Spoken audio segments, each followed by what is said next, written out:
Hello, everybody, and welcome to another episode of The Rotation. I am Ashley, aka MiDNiTE, joined by Kingdom Soldier and IKON Nation YouTube. Let's go. Check out IKON's YouTube, by the way. Banger uploads over there covering scrims, power rankings, relevant topics.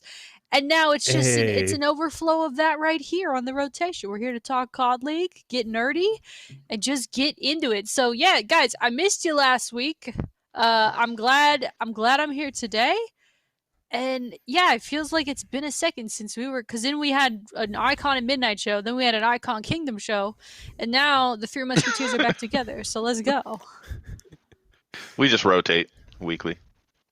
Literally, but now with all of us together as a team, which I love. And today is such a crazy episode because it is Wednesday, May 11th, which usually during a majors week, Wednesday is when the action kicks off. You have like two losers bracket matches or whatever, and it kind of eases you into the week. Looks like they've changed the schedule a little bit this time, and they're actually starting on Thursday with 4 matches. Friday's got 4 matches. Saturday has what appears to be 1, 2, 3, 4, or 5 matches. I love And then it. Sunday has 3. There you go. Oh my gosh. Shout out to producer Shannon. What a beast. Switching to the scene that I just was trying to look at. Incredible. Yes. So this is the schedule for this week. So we actually, we haven't even started the major yet. It kind of gives us a little bit more, like, I guess, focus to talk about that, get into it. But I also wanted to talk with you guys about the end of like the group stage for stage 3 here, how that went. Obviously, tough scenes for ROKKR. We are starting in the lower bracket versus the winner of London and Paris, which is not where you want to be, certainly. But hey, I would love to know, it was kind of a crazy stage. Where do we even begin to kind of recap it a little bit and just give me your thoughts? IKON, we could start with you on that. I feel like if we really wanted to, we could probably do an entire show just based off of what happened in those group plays because there was so much. So to try to narrow it down to like one or two teams, we'll do our best. We're usually not all that great about narrowing things down, but we'll try. But as I look at both sides here, Group A and then eventually Group B, I think the biggest surprise for me over in Group A was that Florida came through and ended up taking the number 2 seed. I think going into this, most people would have expected that Dallas, Toronto, and Minnesota at that point in time probably would have been the top 3 seeds. But even before that final Sunday showcase matchup between Dallas and Minnesota, Florida was already slotted into that number 2 seed. So I think throughout the course of those stage 3 group matches, I feel like they just started to get a little bit more and a little bit more from their SMGs. I think Havoc, his first match or two, he just seemed to be out of sorts, and that's to be expected, right? Most of the time, these SMGs can come in and they can do the same thing that they always do in Hardpoint. That's the exact same thing that we saw with Standy. But when you get into Search and Destroy and when you get into Control, that's when things tend to kind of take a little bit more time for teammates to gel with who they're playing with. So I thought Neptune and Havoc, I felt like they developed as the stage went on. And now they have a first round matchup with LA Thieves. And that's a squad where if you look at LA Thieves, maybe you thought you'd get a little bit more out of LA since Hugh came on, but they didn't look the best in the couple matches that he played. So there's that angle as well. So looking at Group A, I just felt like Minnesota was super close to getting that number 3 seed. There were a couple things in both matches. Even in that Florida match, there was like 1 or 2 plays on multiple maps where if they win 1v1s or if they clutch up in an S&D round, then they probably end up beating Florida. Same thing for that Dallas match, but sometimes that's how these games go in Call of Duty. So Group A, biggest surprise there was Florida, and you have to give Toronto credit. They came out, won all 5 of their group matches. I know a lot of people questioned, especially in like power rankings, like where exactly do you put Toronto? Because their last 4 or 5 matches were super good, but that was like a span of 4 or 5 matches. Same thing with InSight. InSight has came on and he's looked like an absolute beast. But a lot of people are saying, well, that's a really small sample size. Let's wait and see until they do it more often to see where exactly Toronto's at. But now we've got those 3 or 4 matches where they were lights out at the end of stage 2. And then now through group play in stage 3, he looks phenomenal. They look phenomenal. So I think that they've gained a little bit of respect around the scene. I think they're deserving of that number one speed in Group A. And then for Group B, I feel like the biggest most obvious storyline is Optic Chicago. They really just don't look like the same Optic squad that we saw throughout stage one and we saw basically at the beginning of stage two. In the tournament, they didn't look too great in the stage two major, but if we look at just the matches that they've played this stage, they got, of course, 3-0 from Atlanta, and there was some controversy there. I know that it's kind of been making its rounds on social media, and I'm sure we'll talk about all that. We'll for sure get there. That is crazy. So, I mean, that match was an absolute blowout. It was one of the quickest Call of Duty matches I've ever seen.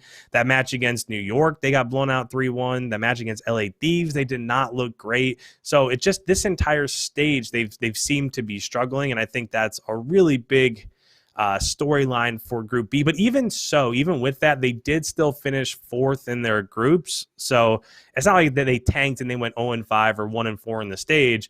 They still were able to pick up a couple wins. It just seems like ever since that 1v3 from accuracy, it seems like they've been struggling. And I'm not saying like that sent them in like a downward spin or whatever, but ever since that happened, they have not looked like the same squad.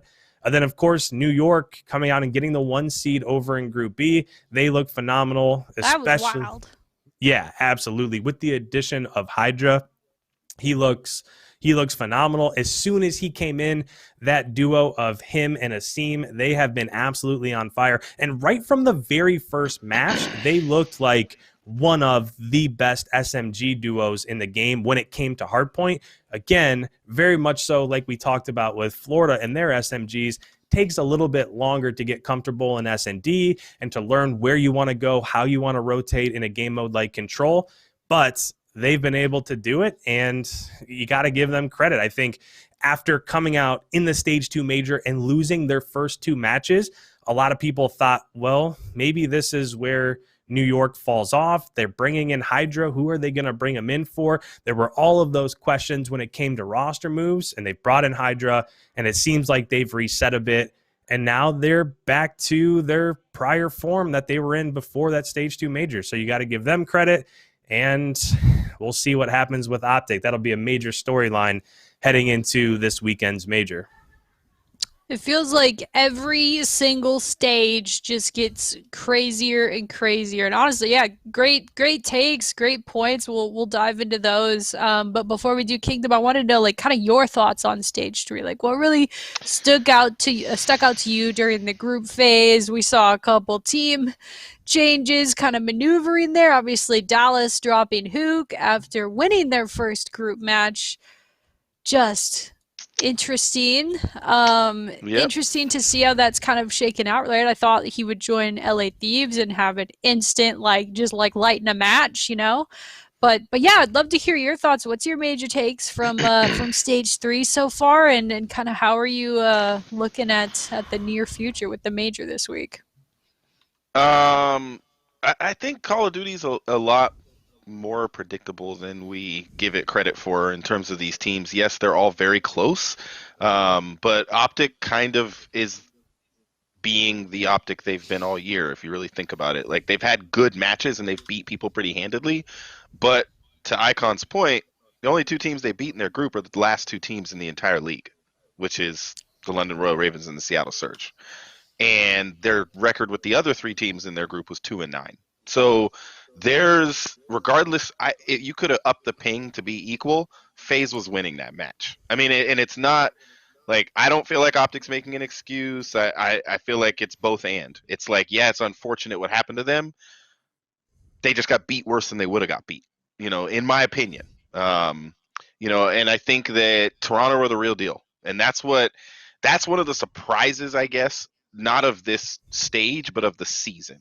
I would say at the beginning of the season, I don't think any of us would have been like, Toronto Ultra are going to be one of the hardest to beat teams in the league by stage 3. And I think there's plenty of people out there right now that odds are in their favor to win this stage. Because who is going to beat FaZe or them twice, realistically? on this weekend. It's going to be very difficult, and they get to lose, and they're going to do what they did last time. If they do, then run through the losers bracket, because none of the teams that are going to be in the lower bracket, in my opinion, right now, are going to beat the Toronto Ultra. They're just on fire, 5-0, flawless, and it looked really good. They did it well. I was listening to IKON talk about how great Insight is, one of the best ARs in the game right now, and it's true. He just all of a sudden is like, all right, we're just going to turn up a notch and nobody's going to catch us. They kind of became the phase of stage one. Like they literally seem untouchable right now. And if they win this major, they're going to catapult themselves up around Dallas, I would think. In when it comes to points, we'll see what happens. But I'm afraid for Optic Chicago. I'll be blatantly honest with you guys. They could be 8th at the end of this tournament. They're only like 30 points away from it, in terms of the 3 teams below them. LAT can pass them. Minnesota ROKKR can pass them. Needs real quick. I actually didn't realize that. That is buck wild, bro. Yeah, so right now in That standings, Optic Chicago are 5th at 160, but ROKKR are the farthest behind them, only 40 points. So Minnesota ROKKR go on a good run and place higher, and the LA Thieves go on a little run, and Optic Chicago will be 8th. They have to win probably at least 2 matches to feel safe, and that puts them that puts them in danger. And we talked about this last week. Me and IKON did.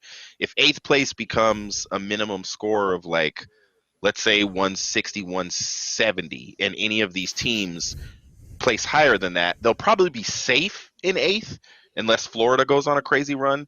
None of those teams is going to catch them, but they're going to be sitting in 8th, much like the Lakers are in the NBA right now, like having to do the play-in because they lost their 2 best players. And I don't know what's going on with Optic, but it seems like people are actually being honest about them right now. I think the New York Subliners, to the point, I don't think anybody's counting them out, to be blatantly honest. Will, I don't think anybody's counting them out. I think the New York Subliners are like the Dallas Empire, where you want to say they're going to win a lot, but there's plenty of teams that can beat them. And on any given Sunday, they could get beat, but they're so resilient. I was amazed at IKON on his video that I watched today, giving actual gas to the Dallas Empire. It just made me smile. I was like, wow, listen to IKON talking about how much better Dallas is looking. And here's the crazy thing. Like, to be honest with you, MiDNiTE, like, they dropped Hook, but are almost the same team. Like, true. they That is wild. dropped Hook, but you would pick them to probably beat the same teams you would have picked them to beat when they had one of the best players from stage 1 on their team. And that says a lot about the teamwork of that team. And to IKON's point in his video today, like, the fact that they have caught up so fast with Fellow, like, honestly, some of these teams should be beating them now. But they switched roles. They did kind of what the Minnesota ROKKR did when Sandy came in. They had to switch roles. Like, they switched roles. Illy seems more comfortable, and if he gets more comfortable with the SMG, that team's just going to be more dangerous. I mean, they still have Shotzi, Illy, and the winningest player in Call of Duty history. So we can't forget that. And then you look at New York Subliners. They got 3-time champion Clayster. And Hydra, in Clayster's own words, has transformed their team. And so now, I mean, I think they've won their last 9 hardpoints. They're 9-0 in hardpoint, flawless in stage 3. Bro. Like, that's crazy. This league, in my opinion, it's interesting and it's exciting. And what I think, I'll just end on this for the Optic Chicago team, because I know that's going to be a big thought going into this event. They placed 5th and then 6th in the last 2 majors, like top 6 in both of them. They have to place top 3, in my opinion. And I said it last week, I'm going to say it again, or they will at least consider a change. Even if they don't completely drop a player, they'll try something. If they don't place top 3 in this next event. If they're in 8th, they're going to try something to fix whatever the heck is going on. Scump said on stream, we have a lot of problems, and we have a lot to work on, and we're all losing full, because they're way too talented on paper to be doing what they're doing. And everybody in the league knows that. And the funny thing is, everyone wants them to succeed. In terms of the Minnesota ROKKR, like, I think they need to, like, Minnesota ROKKR need to place pretty high. They need to get 3 or 4 wins in that, losers bracket. Of course, I want it would be great for them to win. That's the goal of the team. But I would say at minimum 3 or 4 wins to just keep distance between the 8th place and not even Yeah. get near it. And so You do not want to be creeping near 8th or 9th place there. That is a scary, especially the farther we get into the season, you want to distance yourself as much as possible. Yeah. So it's been a good stage. I think stage 3 has actually been one of the best because the mix of teams was so good. I think all 3 of us failed miserably in our predictions last week. It was hard, man. It was tough scenes, man, because teams were just showing up that you didn't know if they were going to show up. And it's just, like I said it on the show. I remember sitting there, I put my head in my hands and I was like, all right, Green Wall, got to come through for me. And it just didn't happen. It was like, and I picked them to beat FaZe. And I was just trying to, give them some gas. So I can't wait till we get to predictions and stuff. And all the storylines are crazy right now. Oh my god, I know. I agree with you that stage 3 was like the best so far. It feels like every stage has gotten better. I mean, I guess it just keeps it interesting when you do have kind of some roster shifting going on. There's maps and, rule sets or whatever that are kind of evolving as the year goes. So each stage, I'm hoping we see standoff in stage 4. Please, Lord Vaughn, It drops make 7 it days happen. before it. It drops on the 20th. Let's go. There's no way they test that and it's bad for competitive. There's just no way. Unless, like, Treyarch hates me in particular. They would not mess up the spawns, right? They couldn't do that to us. But, yeah, no, I love Stage 3. I mean, you had a really good point, and I think it's important to address about Dallas. I would have loved to see ROKKR beat Dallas. I feel like we always go the distance with them, even in last year's game with last year's roster. Just always tough games against the Empire. And what's crazy to me is, like, ROKKR outslayed Empire and still lost. Like, it just shows that Empire has those key fundamental, like, it's not always about how many kills to deaths you're getting. It's about where those kills are happening and how you're working together as a team. And Dallas is just one of those teams where they work really well together. And it kind of comes down, it's kind of heartbreaking that, like, ROKKR has this, like, kind of monkey on their back, it seems, where there's just a couple plays in each match where if they go differently, it's like a 3-0 or 3-1 series. Shout out Shannon, by the way. She's highlighting comments from the chat, so make sure to stay engaged on the chat. Will says, it seems like Optic is just getting in their own heads after one lost map. ROKKR needs to get at least 3 wins to keep some distance away from 9th. I definitely agree there. It's not a good time of year to be flirting with that 8th and 9th place, man. And yeah, I do wonder, like, because Optic, right at the beginning of the year, Formal and Seth, they're back together. The gang's back together. Bruce is back. The vibes are clutch. They're all hanging out at Hex quarters. It's a great time, right? But they are the type of team where if things are not going great, we have watched it multiple times with players on that lineup. If things are not peachy, it's hard to kind of watch them try to maneuver that together. And it's kind of hard too, like if you look at the game this year, I mean, what teams haven't made a change? FaZe? Is that it? Look at it. FaZe and Optic are the only teams that have not changed this year, right? Yep. Now, they're FaZe, right? But it just shows, like, if there's not a lot of comfortability with it's not like it used to be in the olden days where you just stick with a team all year and you try to get the chem to work, and it is kind of an old school approach. But hey, man, like, ROKKR took that approach last year and it did not end well. Like, we didn't make a change until, like, the week before champs. So what do you think there? Do you think they're going to make a change? Do you think they have to, like you said? I like, if you think about it, let's look at history. During that dynasty, they didn't make changes, and they ended up taking L's at champs. And when they finally made a change and got rid of Karma, they took an L at champs. Like, I think Optic is in a weird place where they're very used to playing with each other throughout the year so that they can. But we all know on this call, if Optic doesn't win any majors this year, which would be an upset, like at this point we can say that. Like if they beat FaZe and Ultra and they win this major, it would be an upset. It wouldn't be like, oh, we expected that, you know. For sure. It's always possible, of course. Any of the LA Thieves could win this next one. You know, the New York Subliners could easily win this next one. And so the Minnesota ROKKR could win this. There we go. Let's go, Kingdom. But I think, like, honestly, for Optic Chicago, and we all know this, like, there's a mood that goes with winning for Seth. I know for sure. I don't know about Formal, but I think it's the same. And they talked about how much in the background the vibes were so low when they were losing during the dynasty. But they wanted that champs so bad that they stuck together. And I think this year is proving, and me and IKON talked about it last week, we've seen more rookies come into the league than like ever. I mean, it's bananas. You just said only 2 teams have made trades, but these aren't one-to-one trades. These aren't teams going, you go here, you go there, you go here, you go there. Like Hook was one of the first ones we've seen of that. Like this has been players coming into the league that are brand new and are playing out of their mind. Optic's kind of late to the party on that. So what do? You know, like, I mean, you've got this guy named Slasher that's chilling.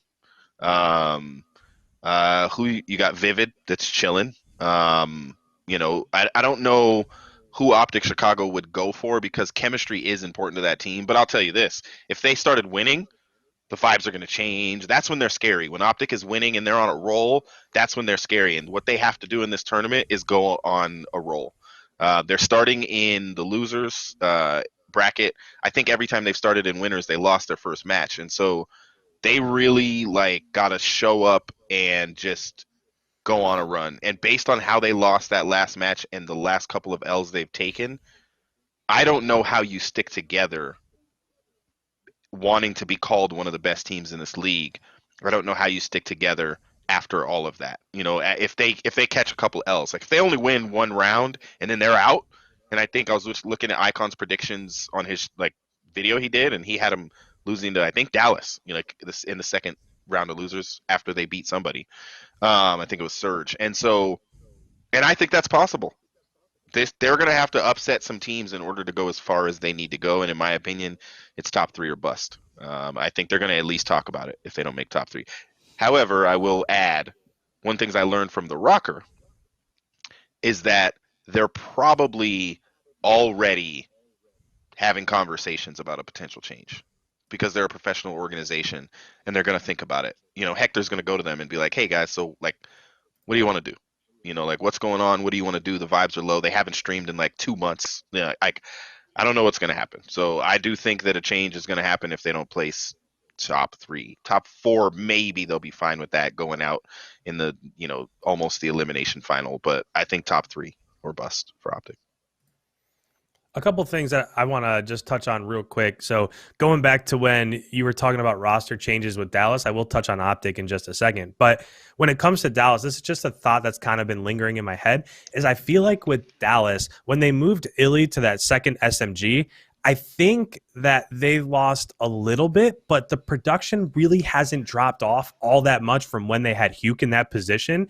And it's weird to say, like, if you just compare it with you're taking out Hook and you're putting in Fellow, you might think, well, that's a drastic change. But when you're putting Illy in that spot that Hugh was, and the production doesn't drop off that much, it doesn't hurt you all that much. And then when Fellow comes in and he's playing basically just as well as Illy was playing at that flex position, if you compare the players head to head, it's a really big swap. But with the way that their production levels have been since they made that roster change, it's shocking to me that they really haven't lost too much in terms of, you know, where they're at, how they're performing, who they're beating, and so on and so forth. So that's an interesting thing that I've kind of been just kicking back and forth in my head when it comes to Dallas. But when it comes to Optic, I feel like you can take all of these scenarios, like look how much better Minnesota's gotten, look how much better London seems to be playing, look at what New York has done throughout the course of this last stage.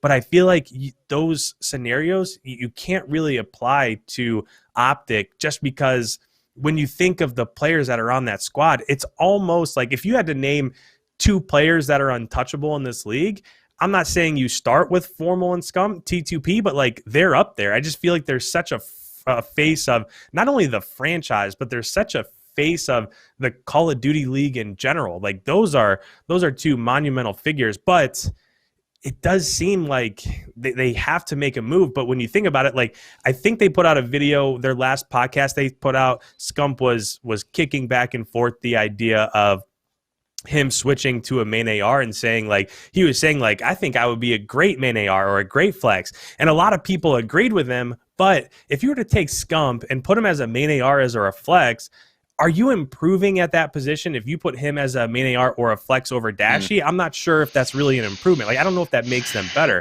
Where it might make them better is very similarly to what's going on in Dallas, is if you bring in another SMG that can play as fast and keep up with Envoy. Because when you watch Chicago play, they are their best when Envoy is off on some random area of the map doing his thing and just creating havoc and just doing all kinds of crazy things around the map. But when teams keep him under wraps, they just seem to struggle with really accomplishing anything on the map. So when you look at that roster, I don't know, for me, it just seems like they need more pressure and they need more production from their SMG positions. But it's just such a weird scenario because Envoy is that player that's like that entry man, that route man that puts pressure, and like he does a good job at that. Yep. So you might think, well, you need a little bit more production out of Scump, but I can't imagine taking Scump off a roster. So it's a different scenario than a lot of what we've talked about with some of these other teams.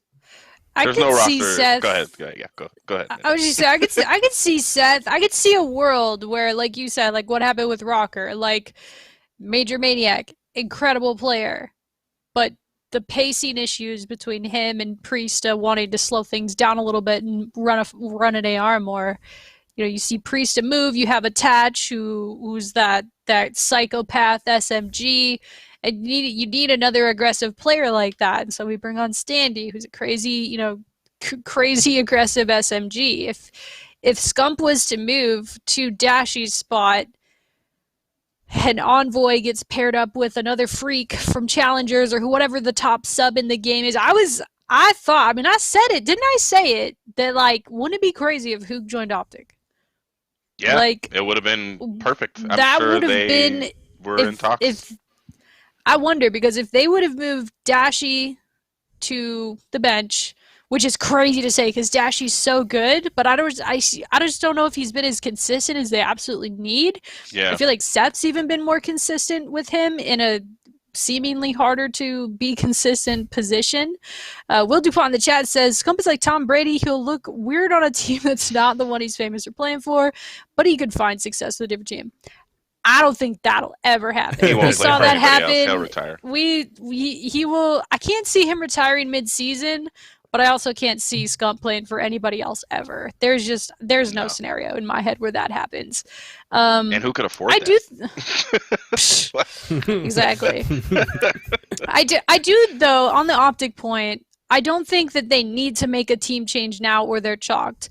They have classically, as I watched for many years, been a team where like we'll get through the season, like it'll be fine, but then like we turn the fuck up at champs. Or sorry, F up. Sorry, I swore. I'm so sorry. Producer Shannon mute me somehow. No, I'm just kidding, she can't. They'll turn the blank up at champs, right? Like, or they'll get top 3. Like they've had so many seasons where they weren't a top 3 team, then they placed top 3 at champs. Then they obviously during the dynasty years pulled a champs dub. It was insane to watch. And so I worry, though, because of how the format is now, it is only those top 8 teams that do make it to champs, right? So you can't really, like, hang around 8th place all year and then turn up at champs and just go off. It's not really, like, the format doesn't favor that. And I think that's maybe something that they'll need to adjust to as well, because at a certain point, when you're flirting with 8th place, you're like, dude, something's got to change. Whatever we're doing together has to change, or we need a fresh face. And I'm just not sure who that would be, because as you mentioned, I think I've even said it on this show before, like, if you're not acting now, I'm sure there are other great players and challengers and other great pros, that are out there, but, like, feels like a lot of the really nasty sub guys got picked up already. Word to Standy, right? Like, I think, like, they're in a little bit of a tough spot. With that said, though, I do think that the team chemistry aspect that Optic has, I do think that there's something to show for that. And I don't think they've been able to show it yet, but it's possible that they could.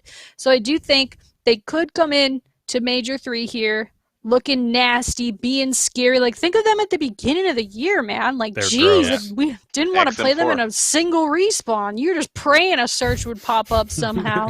Like, they were looking nasty. So we know that it's possible for them to be good together, and they just need to adjust with the flow of the season. I think they'll be all right, but they do need. It feels like every team needs a big weekend this weekend.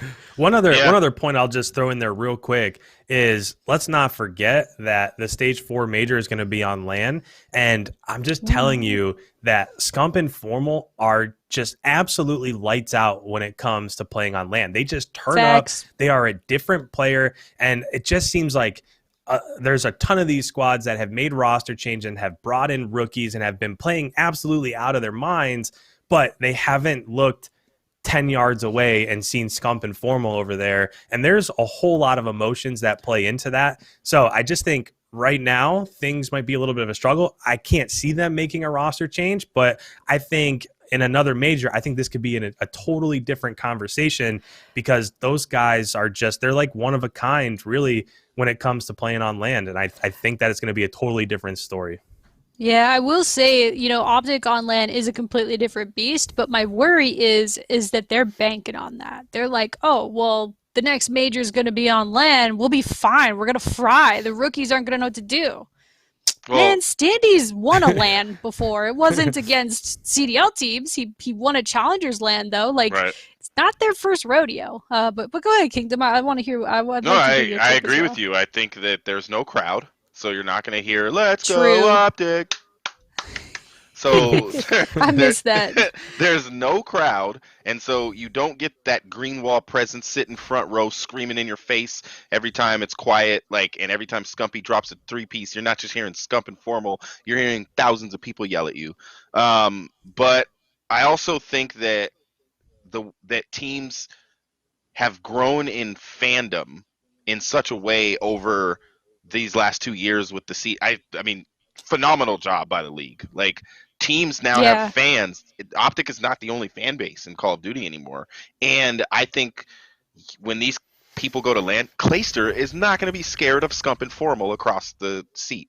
Crimsix is not going to care that they're sitting over there yelling in his face. Like, you have these pros that are spread out throughout the league that have been playing against Scump and Formal for long enough. They're going to prepare their teams and their rookies. Like, Attach is not going to be like, oh no, Scump's yelling at us. He's going to tell Standy exactly what to do. And you see Attach, one of his famous gifs is him standing up, pumping his chest, and like, I think you're going to see that experience come out in this LAN. Even though we have all these rookies, they're on teams, most of them with some experience. Teams that might suffer from it, maybe like an LAT, because their team is just full of a lot of people that have low LAN experience, and so, except for Kenny, of course, who's fried on LAN. And so I think it's not going to have the impact we think. And the third thing, the league matches are still going to be online. And so it seems like that's what all the pros have been talking about, that the league matches are still going to be online. The majors are going to be on LAN. And everybody knows you have to win like 6 matches to get to the grand final from losers bracket. And you only have to win 3 from the winners bracket. So starting in losers is not going to be like, well, we can just show up to LAN and start in losers and win 6 matches in a row. You can't. Have we had anybody make it to even the elimination final that started in losers bracket? I don't think so. And so this league is becoming top heavy.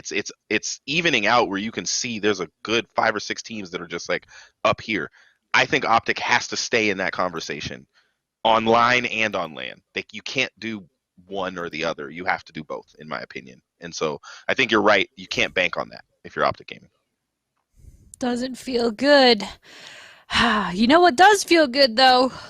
Hook going to LA Thieves. That actually doesn't feel good at all for me because, I was like, okay, they benched Hook. Like, surely they're going to wait and see how the new guy pans out before they get rid of him.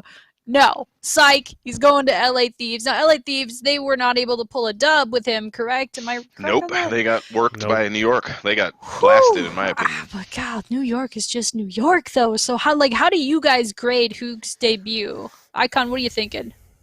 Uh, this is tough. I think it was okay. I think it's super early, and outside of Toronto, I'm not really sure that there's a hotter squad than New York. So I think all of those things you kind of have to take into consideration. They, even with dropping that match to New York, they are still starting in winners bracket. So I think we'll get a more true identity of them when they're playing a team like Florida, or if they lose and they play somebody that's in the elimination bracket. I think that's when we'll really see like what they feel like as a squad and how they stack up to some of these other teams that might be somewhere middle of the power rankings. But one thing that I will say is that in the map one against New York, they got 100-point clubbed, but I mean, Hydra and Asim, and I mean, those guys over They at got New York fried are out, playing. yeah. Yeah, Freak and nasty. Mac dropped a 1.8 in that He map was- one against them. So Yeah. I mean, they're playing unbelievable. But Yep. map 2, that went to a round 11 search and destroy. And then the control went to a round 5. And then the map 4, they lost by like 20 points, and they just picked up Hook, and they haven't really had a ton of time to scrim and get things under control, and really had a time to like, okay, how do you like to play, and what maps do you like, and what should we do here? Like, none of those conversations have really happened so far. So to me, I feel like it's tough to really grade where they're at overall. But even though they did get 100-point clubbed in the first hard point, I just feel like they were able to come back in the search and make it close. They're able to come back in the control and make it close. And sure, they got 3-1, but it just seems like, I don't know, over time they'll have time to figure it out. And this is Hugh. It's not like it's somebody from the challengers that, okay, you were playing super well in the challengers, hopefully you can come up and do the same thing. Like, this guy is one of the top 5 talents in the league. So I think that they'll get there. I'm excited to see, like I said earlier, how they play against some of these other squads. That's not one of the most on fire squads in the CDL, but I think they'll get there. I think that they'll be fine. On paper, they should be a better team, with Hook. And I had a lot of confidence in them going up against the New York Subliners. But, when you have a flawless hardpoint record, and to the Marshall's mention in the chat, it's like, yeah, those games were close. But that's why Dallas is in second place in this league, is because they win close games, and I think New York have been able to do that most of the year. Have done a couple reverse sweeps, they've won a couple of close series, they've smoked some people, but they consistently have played well at the majors as well. Like, New York is keeping themselves in the top of this league by just playing fair. They don't lose twice in a row very often. They did it once, and then they switched players, and they've looked really good since then, after the 06 that they did, when Clayster said his mental health was challenged and all that. And then they dropped Diamond and, picked up Hydra, and the rest is history. And I think that it's not going to be the same for the LA Thieves. It's not going to be this overnight success. I also think, watching the map and watching Hook play, I'm seeing the same stuff that I think drove Crimsix and Rambo crazy at Dallas, which is he plays on an island because that's how he's comfortable, is being able to be like Karma, old school roaming slayer in Black Ops 2, who was one of the best roaming slayers I've ever seen in my life. Like, Karma, For you didn't real. like, It's crazy. he didn't call out. He just killed everybody and went wherever he wanted on the map. And He's in a my lurker, head, for sure. watching him play on Raid in Black Ops 2, watching Karma, mind blowing, just watching this guy and how he went around the map, and he could pick up whether it was a sniper, an AR, or an SMG, he was killing, and he was doing great. And so the thing I'll say though is I think that if Hook was willing to play within the Dallas system and continue doing that, I think they would have stayed top 2, top 3 for the rest of the year. I think it's up in the air now with Fellow. I agree with IKON that they're not worse than they were, shockingly. They're kind of like the same team. They're unpredictable. They're probably going to eke out wins because of their system and because of their regimented practice and because of their leadership. And they have Rambo Ray chilling in the background, breaking down gameplay. Hook, because wasn't it a study that had a problem, I think, playing with Rambo back in the day. He didn't like, there was something about the way Rambo wanted to play the game that a lot of players like that wanted to play a little more fast and free had a problem with. And I could see Hook on the map watching the gameplay, and I remember there were moments where the casters were even mentioning like Hook's doing his own thing, And that doesn't always work in this game, and especially because it's 4v4, not 5v5. And when Hook found a lot of big success, winning champs, winning tournaments, was in that 5v5 setting where Hook could do whatever he wanted. And I don't think in this game you can do that. I think the reason Optic Chicago is not Optic Chicago is because of there's some teamwork missing. There's something off when the tough moments come. And like you said to your point, Ashley, earlier about the ROKKR, you can look at a couple of plays that would change their whole placement in the league. That's this game now. And if LAT isn't willing to come together around those couple of plays and make them, like, you can't just depend on Draza getting a 3-piece or Kenny going playing out of his mind or Hook being Hook. The teams in this league that depend on teamwork seem to succeed consistently. Even the Atlanta FaZe, I think the only time they make mistakes is when they depend on skill and they stop depending on teamwork. And most teams seem to have that same issue. So I think Hook debut, he looked good in a couple of maps. They played him close. It wasn't like they got blown out in all those maps, except for that map one was just really sad.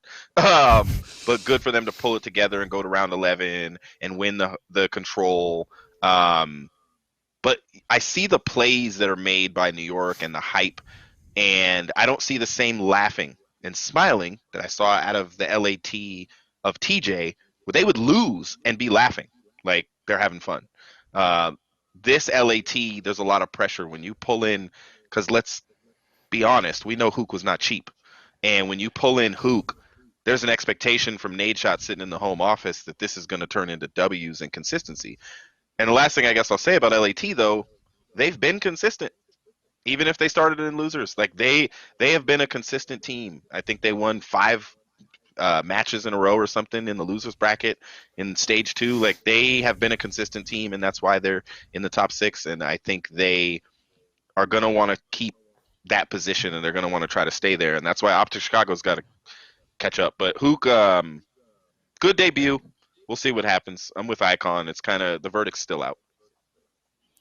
Yeah, I think that's definitely true. And yeah, it's the reasons that you were talking about, the basically because it's 4v4, the fundamentals matter so much more. And that was, one of my favorite parts about learning that we would be switching to 4v4 this year, is that I'm not a fan of just skating around the map and just team pushing everything and winning the trade battle and who cares about rotation? We broke the hill because we traded. Like, nah, bro, freaking rotate, homie. Yeah, I agree. I think Hook will fit in well at LA Thieves, but I hope he doesn't fit in too well because we are just behind them on the rankings. So shout out Minnesota ROKKR, let's freaking go.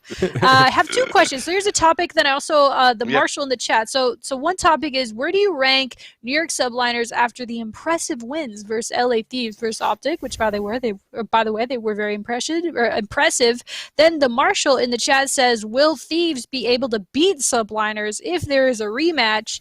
LA Thieves lost a 6-5 S&D and a toss-up raid hard point, which is super true. So where do you think New York subliners have been a little up and down this season, but mostly up, and lately super up, like Hydra up. So what do you guys rank New York subliners kind of in the power rankings? And they did have impressive wins versus LA Thieves and Optic. And then do you think they could repeat versus LA Thieves? I'll let IKON go first. I gotta be honest with you. I don't exactly know where to put my thumb on when it comes to the subliners. They won their group, but that was after winning a round 11 against Atlanta. And then just a few days later, they lost in map 5 to London. And it just in the way that they performed, and I know it was a different roster, but the way that they performed at the end of stage 2 major and how they just went 0-2 and they were bounced out and whatever, it does seem like in their match against Seattle, and then they followed that up with the 3-1 victory over Optic, and then the same scoreline against LA Thieves. It does seem like they're trending in the right direction. And if anybody is going to put together a new roster and have them clicking at the right time, darn well it's going to be Clayster. That's what he does. That's right? a given.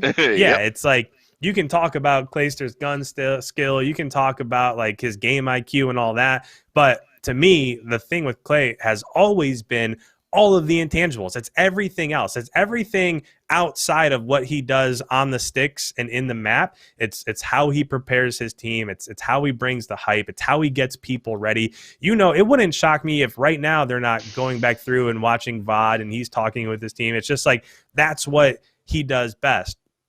So when it comes to New York, it does seem like maybe towards the beginning of their roster move, they were a little bit up and down, beat FaZe, which was the best team, or maybe the second best team in the game at that point in time, and then lost to London, who at that point was the worst team in the game. Now, they've actually changed too. I'm sure we'll talk about London at some point in time. It's so hard to keep track of this stuff. It's like week to week, like this team's really good, this team's really bad. Where are they at this point in time? It's just this league is all over the place. But when it comes to New York, I don't even, to answer Marshall's second question there, are they a dark horse team? I would, at this point in time, I wouldn't consider them a dark horse team. I think a dark horse team is probably going to be somebody like LAG or London or Florida, or I don't think Minnesota's a dark horse team either. You don't think, man? I feel like we're down bad after. No, not yet. Not yet. It's got to be not yet down bad. No, Minnesota would have to have an upsetting placement at this. So let's hope we never are in the dark horse conversation. You're saying. Okay. Yeah, no, exactly. That. But yeah, and you're talking about London in the dark horse team, right? Well, Marshall in the chat was asking if New York is.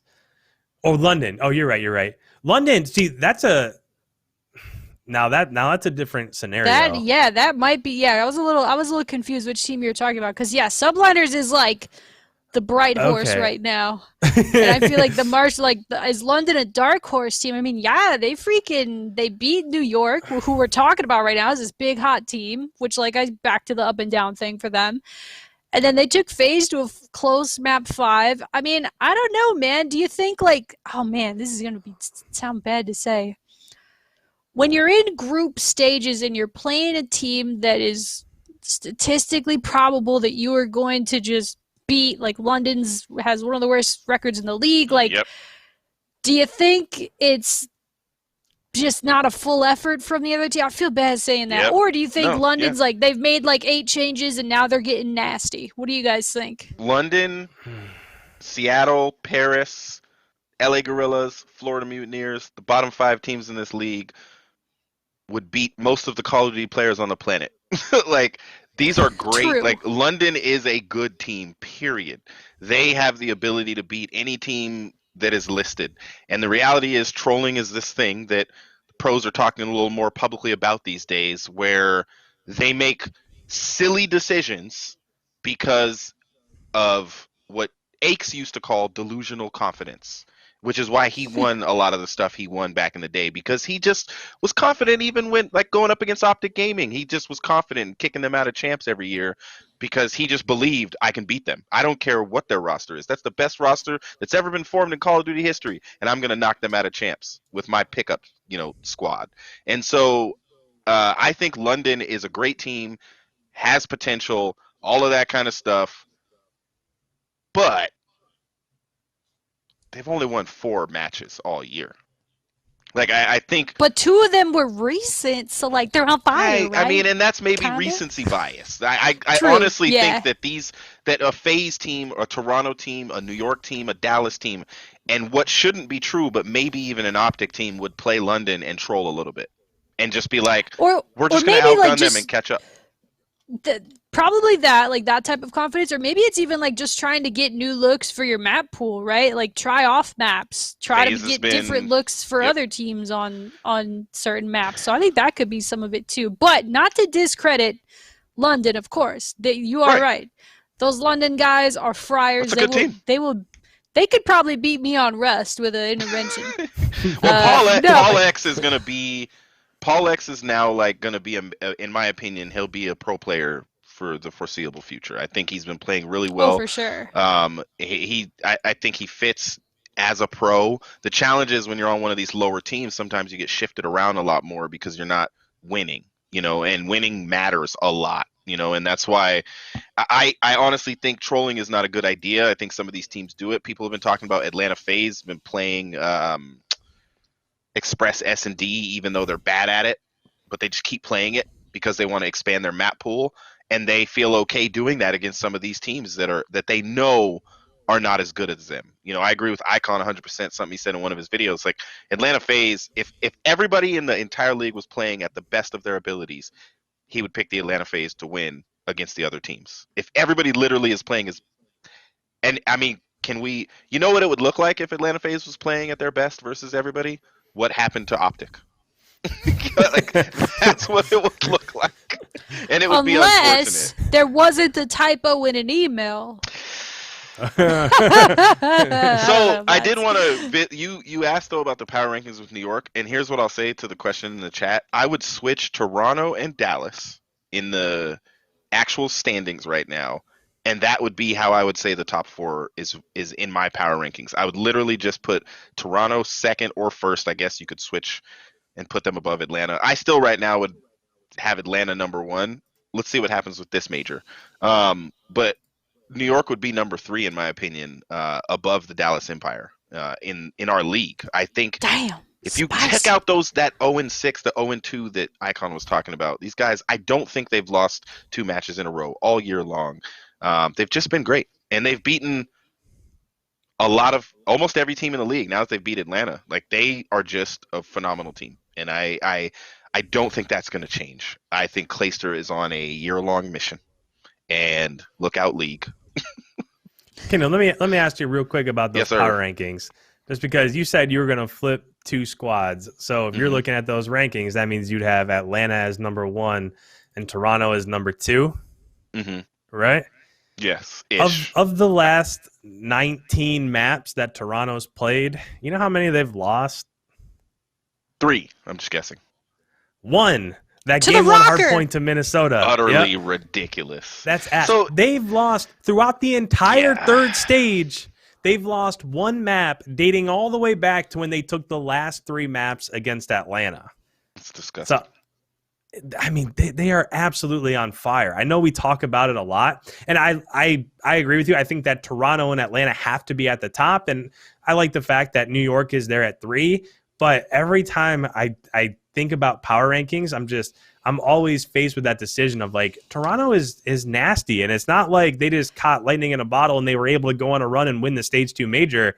They've lost 1 map in an entire stage. They're the best I feel team like in the game that has right to now. count for something. I think them going on the crazy run, almost undefeated, except for when Minnesota ROKKR beat them in that 1 map. Could have Just won true. other maps too, by the way. could have, like, has looked the closest at beating Toronto in No doubt. 6 weeks. But just before that, they did beat FaZe in a best of 9. Like, Yeah, they're Dang. unstoppable right now, and they're scary. And that right Super there, scary. I think that also talks to the potential of Minnesota too, because in that Garrison control, we streamed that match. In that Garrison control, Minnesota came out right away, went up 2-0 in that control. Pew, pew. They lost the next offense to be up 2-1, and then they had back-to-back defenses. And you just figure if you have back-to-back defenses on a Garrison control, you're going to take one of them. Unfortunately, they weren't able to, but they came out those first 2 rounds. Minnesota was absolutely on fire, and they were just like 1 team kill away from taking Toronto to a map 5. So I think that says a little bit about like the potential that Minnesota has to upset people throughout this major too. that's why I have Minnesota at number 1 in my power rankings. Not biased at all or anything. I do think that almost beating Toronto and being able to beat Toronto on a hard point, golly, number 1 in my heart, that's for sure. But yeah, it's been kind of a crazy like end to the stage. Like I mean, Kingdom, you said at the beginning of the podcast, like, it is like, I don't think you used the word predictable, but you said like the teams I who did should say predictable, win. Yeah. I don't think it is very predictable, man. I Yeah. mean, sometimes, it depends on the matchup. But like, who would have even predicted that Toronto would be doing what they do, especially after dropping Zinni? How could they possibly win? But here they are, right? Like, it's crazy. So I want to know, can Toronto continue their dominance into Major 3? Can they, like, two-peat? Can they beat FaZe in a potential best of 9? What the frick? Like, do you guys think that they're just unstoppable, or do you think, ultimately what we've seen in the past with top teams like Dallas, FaZe, heavy is a head that wears a crown. I say it all the time, but like, do you think that Toronto's fire streak stops at Major 3 or it continues? I don't know. I'll touch on this real quick because my only thought about this is, you know, your brain tells you look at their last 19 maps. They've been absolutely on fire. Last time they played Atlanta, they 1000% looked like the better squad, even though in that matchup in the stage 2 major final, Bance had to be at his absolute best and Kleenex had to be at his absolute best and Insight was just unbelievable in that final. So even though that was all true, I mean, they look like they're absolutely unbeatable. But then there's a block in my brain where I say, wait a second, like this is Simpa, Beezy, Celium, and Arcides. Like to me, even so, I feel like Atlanta is still the best team. And I don't know what it is. I don't know why I feel that way. You watch them, and when they are on, like Kingdom said this just a few minutes ago, when they're on, you get what happened to Chicago. And even though that like there was a server, whatever, and you know, they might have had like a 20 ping advantage, that's not all that bad. Like they're still going to get smoked no matter what. It's not going to make that much of a difference. So I love Toronto. I think for sure, without a doubt, they're the number 2 team in my power rankings at worst. But I look at Atlanta and I just feel like when push comes to shove, especially if we're talking about stage 4 major and beyond, when it goes to land, if you start throwing those points into the equation, I just feel like Atlanta's still the best team, even though Toronto has been otherworldly. I think when we leave this event, Toronto will be. They might not be able to make it to number 2 unless they win. Because as long as Dallas picks up a couple points, they'll stay in number 2. But looking at the bracket, if they play Atlanta in the in winners round 2, even if they lose, I can't call who in the losers bracket would beat them. Looking at the losers bracket, you know, we just said the ROKKR has the best chance of beating them in a hard point. All this, you know, like, you know, it's like if that's gonna be one heck of a team to have in the losers bracket, because that's what they did last time and they were unstoppable. And because of the juice they got going through the losers bracket, when they faced up against FaZe, it was like we just beat like all of the top teams in this game. Yeah. You know, you're just next. And to the opposite, if FaZe loses in round 2 of winners and goes into the losers bracket, good luck to the other teams. Don't say that, Kingdom. That's crazy. That's scary, man. That's. I mean, honestly, look at these 2 teams right now. Like to Ikon's point, and this is why when I said I'd flip Dallas, it's because Dallas is not on their level. Like I don't think anybody in the league is on the Ultra and FaZe level right now, because FaZe has always been out front. Ultra is now clearly out front in the current meta of this game. They are very difficult to beat.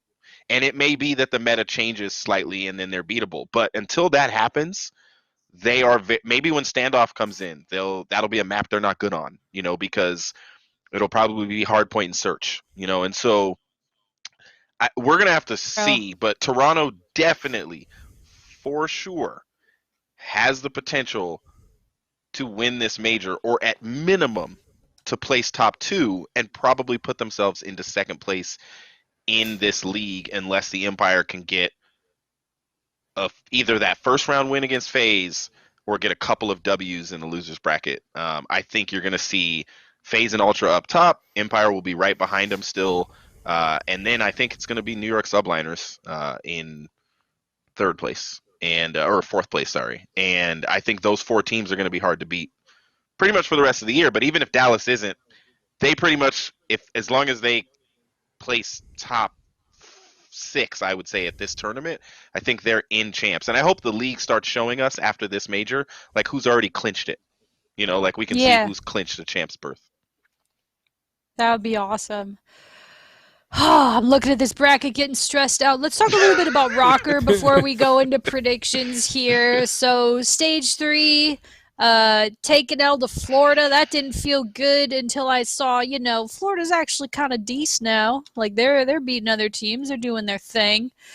And then you're able to beat Paris. That feels good. Who else did we face? I've repressed it. Oh yeah, LAG played them. Dallas and Won. Toronto. Yep. Dallas and we had a hard. I mean, all the groups are hard. All these teams are so good, but like, oof, man, yeah, looked best in that Toronto game, I would say, in terms of the ones that we lost.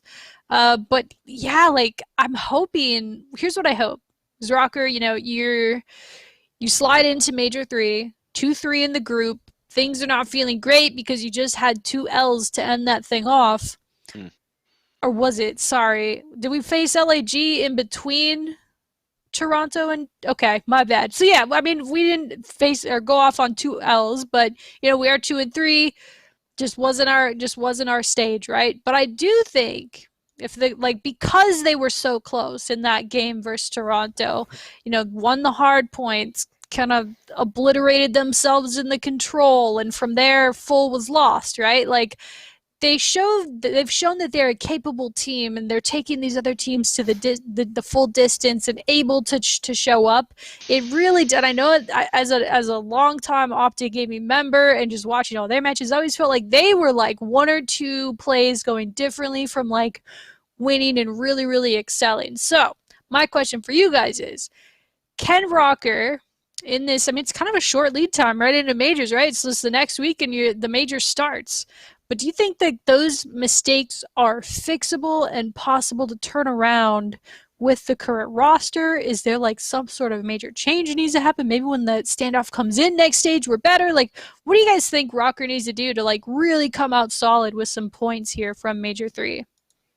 A couple things that I'll say real quick is that just when you kind of went through a rundown of the stage overall, I feel like when we did that group selection breakdown show, we said right from the get-go that if Minnesota wants to make winners bracket, you have to beat Florida and Paris. And it was almost the exact same. And I guess LAG is in there too. Like if you could have gone 3-2 against those teams, then you would have been in basically without worries, except for that they did go 3-2 in the first bracket and lost whatever. But still, if you more than likely, if you in this one, they would have beat 3-2, Florida. They would have gone. Right. So I feel like that was the match that probably held them back in this one. Minnesota did the same thing in the second stage by losing to actually both of those squads. And then they made the roster change and they brought in Standy and they went on just a wild run that nobody would have predicted. So I feel like there maybe is a little bit in terms of inconsistency from match to match, but I don't think that's really going to hurt them when it comes to the matches that they're going to see in the major. I will say, I think if you would have said that Minnesota's first match in this major was against London 3 weeks ago, I think you probably would have been super comfortable with that. And I still think that Minnesota is a better squad than London. Well, London does have to beat Paris. I just feel like that they will. I feel like they're a better squad than Paris right now. But if they do have that matchup against London, it seems like they're a better squad as long as they do what they do. Right? If they come out and they come out flat and they played very similarly to how they did against Florida, like the map 1 against Florida, they lost 250 to 144. They lost by over 100 points. It really wasn't all that close at all. So it just, as long as they come out and they're ready to play and they do what they're due, I think Minnesota will be fine. The other thing that I will mention, and just from doing the co-streams in every one of these matches, it does seem like Minnesota is trying to expand their map pool quite a bit. There were multiple times in this stage we saw Apocalypse Hardpoint against other teams that really weren't all that familiar with Apocalypse Hardpoint. So that could also have something to do with it. We also saw Garrison Control, whereas Minnesota has almost exclusively played raid control against other top teams. So I think when you go into the major, I think that the hope was, let's play some of these other game modes throughout the stage and see if that's something that can benefit us once it gets into the major that other teams might not be prepared for. And I think that they showed that they can beat some top squads when it comes to Garrison Control and when it comes to Apocalypse Hardpoint. But my guess would be they'll probably get a little bit back more to their bread and butter when these matches do come up. So I think absolutely Minnesota can go on a run here. I think that first matchup, if it is against London, could be a bit of a trap game. That is not a game that you want to overlook. That's not a game you want to go into overconfident and be looking ahead to, okay, well, we're going to take care of these guys, so let's hope that we'll be successful against Florida or whoever else comes next or whatever. I don't even know how it works out right here, just looking at it. But you don't want to overlook London. You just want to make sure you take it one match at a time. But I have confidence in the guys. I think what you've seen from, if you go up and down the roster, it seems like throughout this stage, like you could just, okay, Priesta. You look at Priesta, he literally basically ended up putting the team on his back and getting that win against LAG by crazy. going 17-4 in that Miami S&D. And it seems like you can point out plays like that from every single player. And I think Minnesota's in good shape. I just, slow down, take it one match at a time, make sure that you're fully prepared for each of your possible opponents, like right before you play them. I think that they'll be okay. I agree with IKON, except I just, reality check. I think Minnesota isn't a top team right now. And that is what is expected of that roster. I know, I'm sorry. And that is what is expected out of that roster. And what Master King said in the chat, I agree. They just need to play at their level. Like, they don't necessarily need to change. They just need to play to their abilities and play as well as they can play, which we've seen against Optic, against Dallas. But again, right now in the league, Optic and Dallas technically aren't top teams, and so, but what we've said about Minnesota all year long, which has to happen in the next stage, has to happen in the major, got to beat the teams they got to beat, that they should beat. And their only two wins in this stage were Paris and the Gorillas. We all said they got to beat Florida, and then they're fine. They could lose to Dallas and Toronto and be great. Not that that's good. I thought that they would beat Dallas technically in a 3-2 fashion, Minnesota. We all did. Yeah. And I think that I think that that's a reality check as well, as losing to Dallas with Fellow. In my opinion, looking at those two teams, the only reason I would pick Dallas to win is their pedigree, not their on paper talent. Yes, Illy and Shotzi are amazing, freaking awesome, but Standy is great. Attach has been playing all year long. This dude has been just, I mean, I don't know if I can say this, but the best player on the team, in my opinion.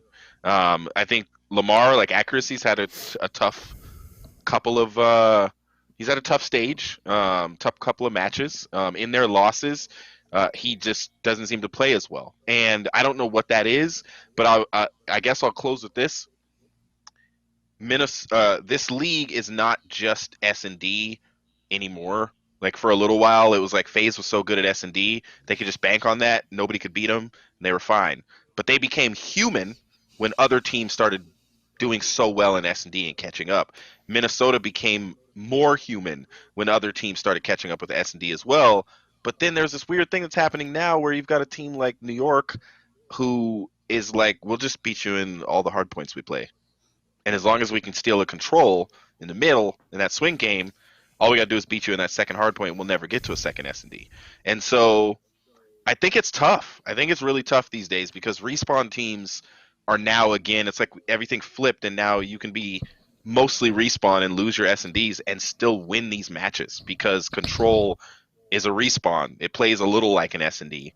But it's a respawn, and to get that last round, you got to get ticks, and so it's an objective-based respawn game mode, like hardpoint.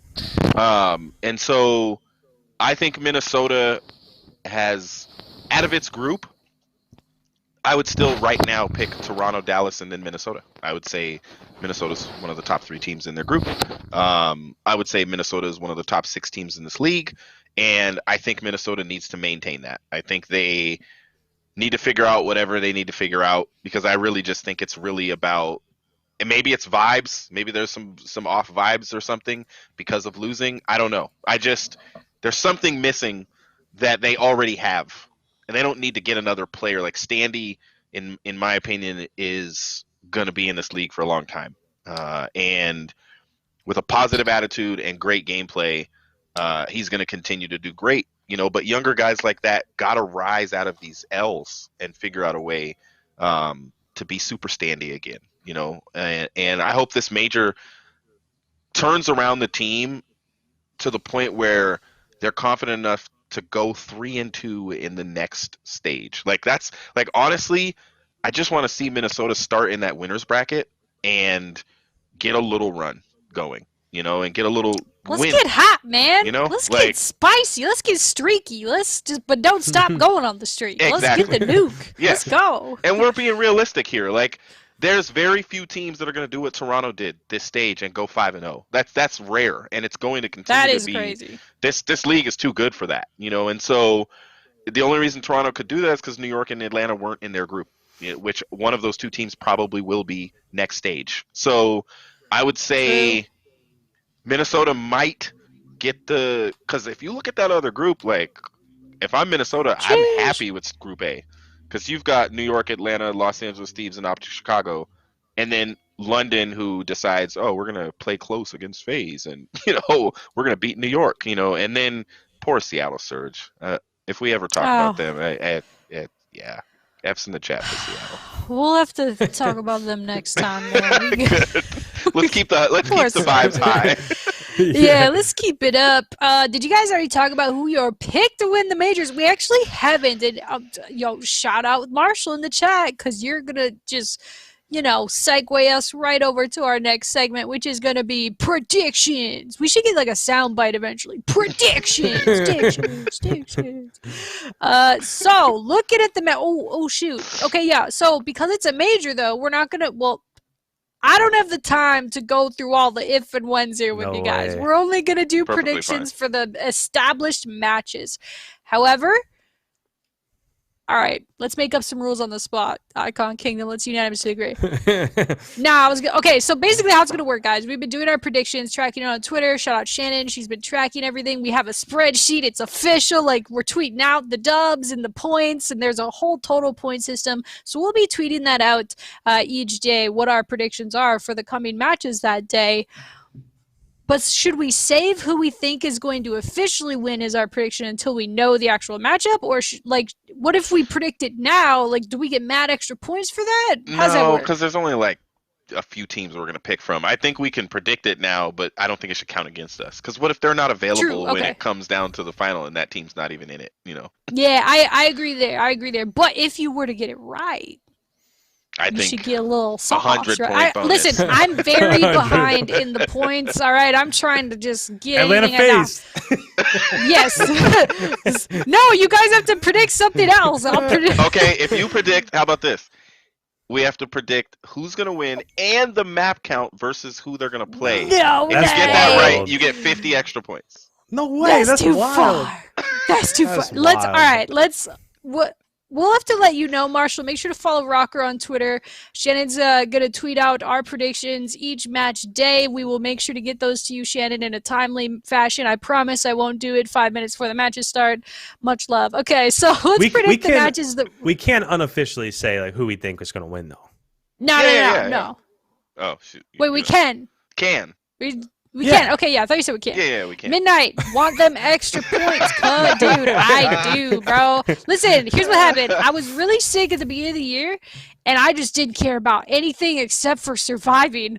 And so I just I did not predict for 2 weeks. So that's why I'm getting slaughtered right now. But I am catching up very slowly. It's I need the year to go a little longer. No, I'm still down by 100, but hey, you never know. All right, let's get into the predictions for the matches that we know. The whole week's looking stacked. I actually really like this. Screw having an event on a Wednesday. Why? I guess just, continual impressions, growth, activity. I understand socially, but come on, let's do it this way. This looks really cool. So, Thursday, first match. London and Paris. Now, ROKKR will play the winner of this match. So low-key, I'm okay, who do we want to play? But who do I think we're going to play? Man, I'll let, should we go in order here? Or do you guys like when we go in perfect order every time? Or do you guys like when we just take different turns predicting first? Basically what I'm saying is, you guys going to copy my homework if I go first? I'm trying to get these points, man. Yep, going to copy your homework. All right, Kingdom, what do you think? London versus Paris, your prediction for the kickoff of Major 3. 3-2 Paris. Ooh, spicy. Yep, hot take. Spicy. Sheesh. Yeah, I'll go next. I'm a little shocked by that. I think Paris looks like by far the worst team that was in their group, and I think London looks like, as Marshall said in the chat earlier, I think that they have the potential to be a dark horse team. In fact, if I'm Minnesota, I would love if your pick came true, because I think that they'd have a much easier time against a team like Paris than they will against London. Yeah, there you go. Shout out Kingdom. Putting the vibes out. I think that they should win either matchup, but I don't even know if it would go a map 5. I'll say it goes a map 5, so I'm going London here with a map 5 SND victory to win this 3-2. I'm going London 3-1. Yes. I don't think it'll go to map 5. If We'll Paris see. wins, I get points and you guys get none. That's exciting. Crap. Yeah, that ain't happening. Don't say that, Kingdom. When London wins 3-1, I'll get the most points. So how about them apples? Let's go. Oh man, you never know though. I mean, with those two teams, I don't know. Paris looked decent at times. Yeah, they did beat Florida. Like, hello, Florida's decent, right? I don't know. I've said decent too many times. It is not 2009. All right, Ashley, grow up. LAG versus Seattle Surge. God, we didn't really talk about Surge this time, but man, I do feel for them. We were banging on the door on this podcast like, hey, Seattle, they should probably make a change. Hey, Seattle, probably make a change. They do make a change. Desi comes in for Looney, and it just, something else, something deeper is going on there. But with that being said, LAG, I mean, this is losers matchup, so we're talking about to kick off Major 3 here. So LAG going up against Surge, Lifeline. I'm wondering if Surge is at that, if they're at that point where it's like, dude, we're last. They were looking so close with Looney. Desi comes on, not looking. I mean, I'm not saying they're chalking it, but I'm just saying they're at a really hard spot. And LAG, although they didn't look great in stage 3, it's, I think, one of their worst stages. Like, they show up at majors. And so I think the LAG is going to beat Seattle here. We'll say 3-2, just because LAG, I feel like, is always in a map 5 somewhere. But yeah, that's my thoughts. Icon, who you got? Yeah, I look at this matchup, and I was like leading the bandwagon train here when it came to, okay, Seattle made this. I'm so sorry to interrupt. I just started laughing because I always predict Surge to win to try to get some upset points. And Shannon in the chat was like, don't do it. I'm so sorry. I just interrupted you, but I'm glad I did it. Sorry. Go ahead. Start over, Icon. My bad. I was the leader of the bandwagon that said, this is all Seattle needed. They just needed to make a roster move, and this is going to be the change. And I believe in my video that I put out today, I actually predicted Seattle to win this, but I'm having second thoughts. They don't look great. They're getting 100-point clubbed and hard points all over the place. They just don't really look all that good. Whereas when you look at LAG, their last 3 matches against Dallas, against Minnesota, against Florida have all came down to round 10s in map 5 S&D. I just feel like they're playing like the better squad right now. So I'm not going to say 3-2. I think they'll get it done before that. I'm going to go 3-1 LAG with the victory here over Seattle. Dang, you're probably right. That's a good prediction. Kingdom, who you got? You cheering for Surge? 3-1 Seattle. Is that an upset pick or no? Because they're both in the bottom half? That's an upset pick. Pick. When a team goes 0-5 in the stage, like, shouldn't that be an upset pick? Like, they haven't won in 5 matches. LAG was 1-4. That is true. That's no upset. All right, fine. But I'll still take it 3-1. I think they're so desperate. If they don't do what I just said, I don't know what in the world this team is going to do. They're going to disband, bro. The Surge. They're like, I don't know what they do next. No, I'm just kidding. They do have capable players on their team, but yeah, they're like a correct maneuver away from being nasty. I'm just not sure what that maneuver is right now. Well, they can't be nasty for more than one match. That's the problem with this team. Is like, even if they beat somebody, I wouldn't pick them to win twice in a row unless they were playing back to back like Paris and London, maybe. You know, like they're still going to struggle. Dang, that's sad, Master King. I know. Why am I shouldn't laugh at that. That could easily just backfire someday when they're win a control against ROKKR. Yeah, right. Yep. And I think the winner of this plays the ROKKR. No, winner of London. No, Paris. London and Paris plays ROKKR, and then And so then they would then be playing Optic on Friday, which would be crazy. All right, on Thursday, now we go up into the winners bracket matches. The Cool Kids Club. Good for them. Cool.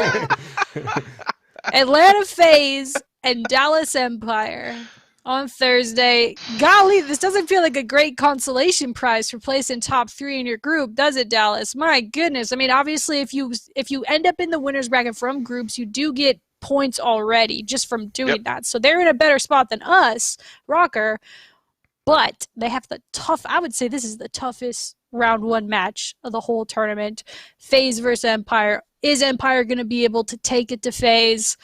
I don't think so. I think FaZe is going to demolish, dude. Like, it might be a 3-0 or a 3-1. I'm going to say a 3-0. Is that crazy? Maybe. I don't know. FaZe 3-0.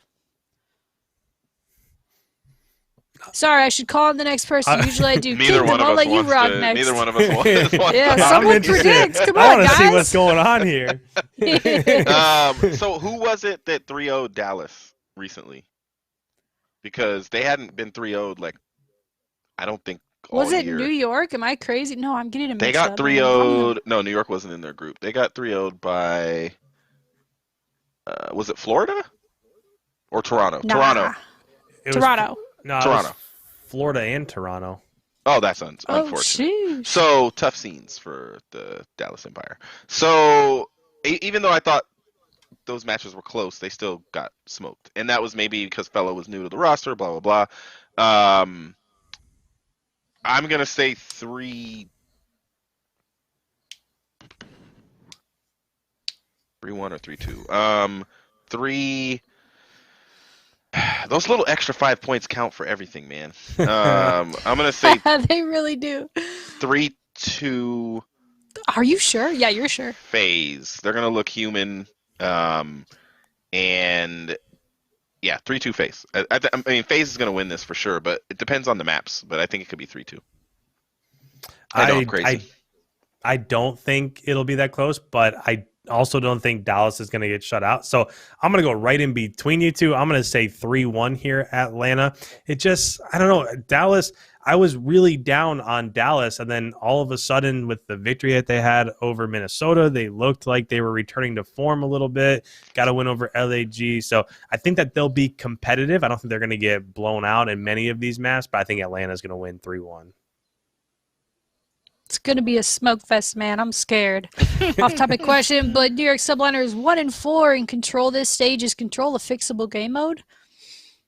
That's a great question, actually. Yeah, I would say it's fixable, but it kind of begs the question of why they're having such a hard time on it, especially when you have somebody like Clay. It might be map pool stuff, like we mentioned earlier. They might be trying to True. expand their map pool because they're still they went 4-1. Like they're still They're doing a still good nasty. job. Yeah, they're unbeatable in hardpoint. So I think they might be playing their hardpoint maps that they know they're going to win, and then trying to expand their map pool in Control. Maybe. Yeah, I like that take. I'm just kind of looking at the Control maps that they lost, and it's all over the place. Like they lost Checkmate, they lost Garrison, they lost a raid. So it doesn't seem like, I mean, you're probably onto something there. It doesn't seem like they're super comfortable with any of these maps. So maybe they're just seeing like, you know what, we're a new squad. We need to try Checkmate and see if we can win it against Optic. We need to play Raid, see if we can win it against LA Thieves, just so that they feel a little bit more comfortable on that map 3. Yeah, I like that take for sure. Makes sense to me. Yeah, to answer your question, though, Control is fixable. Speaking of fixable, 2 teams that recently made changes, well, semi-recently for Florida. They bring on Havoc, LA Thieves, benches Slasher, ends up with the new Kook on the squad. Like, what? LA's looking crazy. Do you think that they're just going to transcend in this Major 3 or not? I'd love to know your guys' takes and predictions for Florida versus LA Thieves. I kind of let you rock first. I'll go first since, you know, I am winning in terms of the point standings and all that. But anyways. Wow. No, I'm just playing.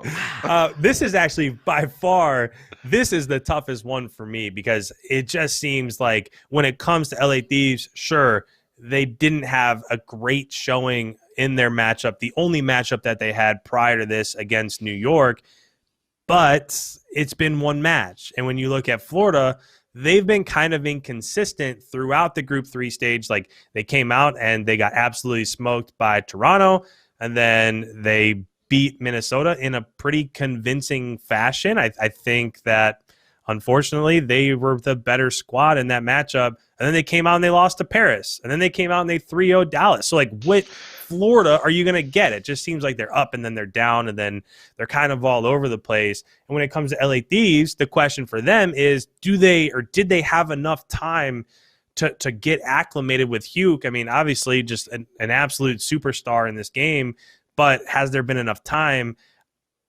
I think I'm going to go LA Thieves here, especially with what they did in the Stage 2 major and the run that they were able to make on in that Stage 2 major. I don't know. I think that when it clicks, I think that they're going to be a pretty scary squad.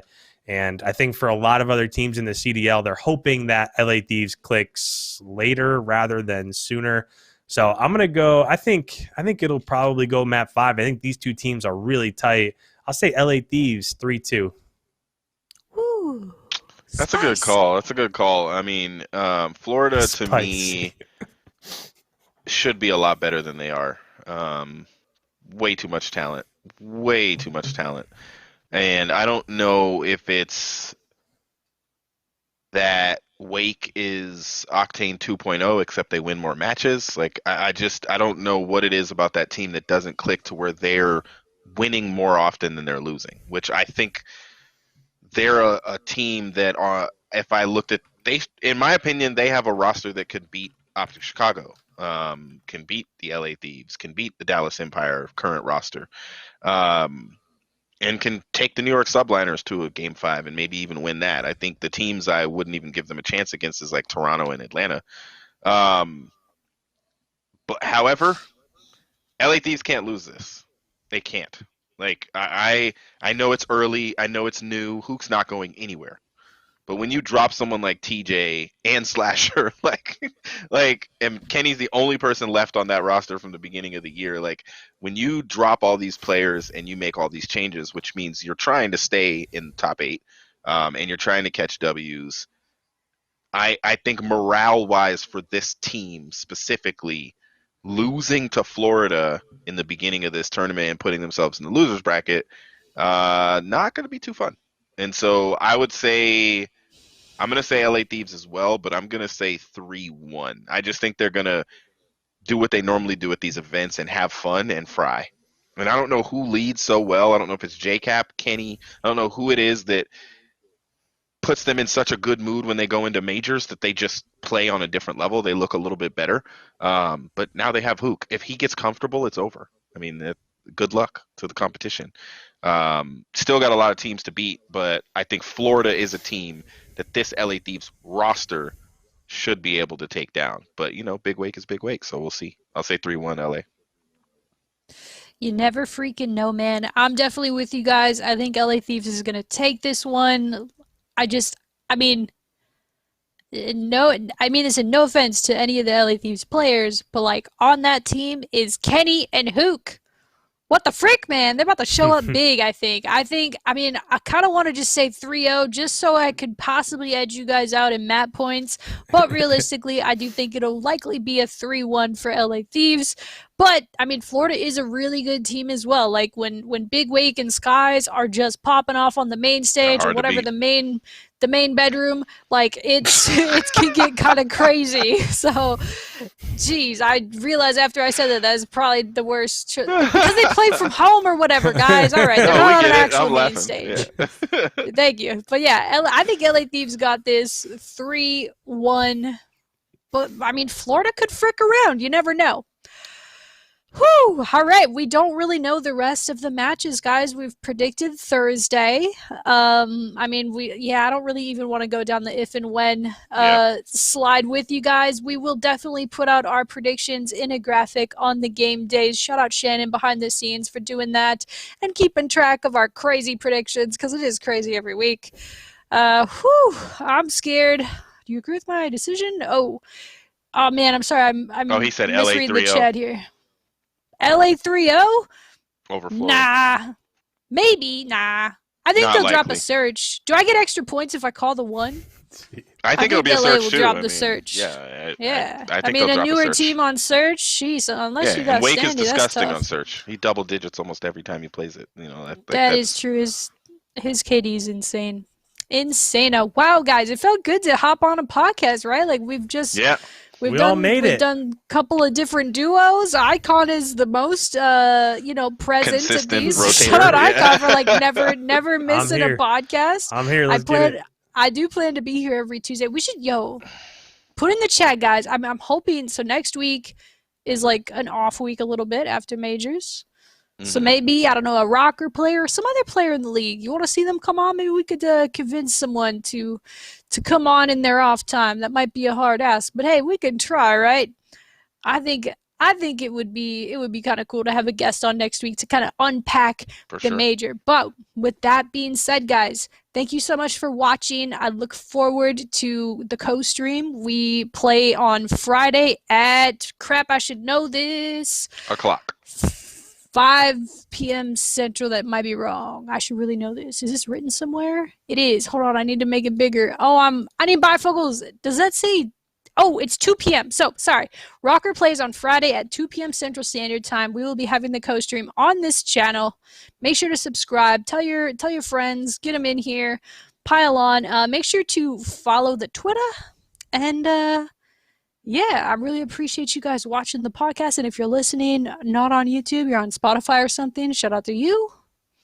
And yeah, any closing thoughts, guys? IKON, Kingdom? Y'all hype? Yeah, I'm looking forward to the major. I think that this one's really interesting. I think there's questions all over the place. What's going to happen between Toronto and Atlanta? It just seems like to me, those are probably the two choices that I would have between those two. Who's going to make it out of winner's bracket, or will New York come through and surprise somebody? I saw Marshall in the chat made a question in terms of like which team might make the longest run through through the losers bracket. And for me, I think that's Minnesota. Honestly, I really do think that looking at the 6 teams that are starting in losers bracket, I think Minnesota has shown that when it comes to Dallas or what they did against Toronto, and they were, a control round away from taking it to map 5. And once you go to map 5, who knows what happens? I think Optic is down. I think Minnesota's that squad that I'd be looking for to make a losers bracket run. So I think that there are storylines all over the place, and I love the drama of the CDL. I can't wait to see what happens and how it ends up playing out. Optic Chicago has to show up, period. That's my statement. All eyes are going to be on Optic in this tournament, and everybody's trying to be nice and not say that they're not a bad team and that they don't need to make a change and all this and everybody's, keeping a positive, even though they're one of 2 teams that hasn't changed. But out of the 2 teams that haven't changed, one of them is wildly successful. The other one has not looked the greatest over the last probably 5-6 weeks. And so I would say unless the meta changes, Optic may end up needing a change. So we'll see how they do. God, I'm excited, bro. I'm excited to nerd out and just watch COD, bro. I'm so excited to watch tomorrow. I have meetings all day tomorrow, but I will definitely be sneaking the CDL stream on mute. Well, not sneak. I mean, hey, I work for a CDL stream. There ain't no sneaking here. But yeah, I'm definitely going to be keeping a close eye on the matches tomorrow. And like I said, we'll be around for the co-stream. If ROKKR's playing, we're live here. So join us then. One note. Well, gosh, I really do hope that ROKKR is playing Saturday and Sunday. But if they are, I might not be around. I am getting my second vid shot. So wish me the best of luck on that. We'll see how she goes. We got this easy. I will overcome. All right. Well, thank you everyone for watching. We will catch you next Tuesday. See you at 7:30 Central. Peace out.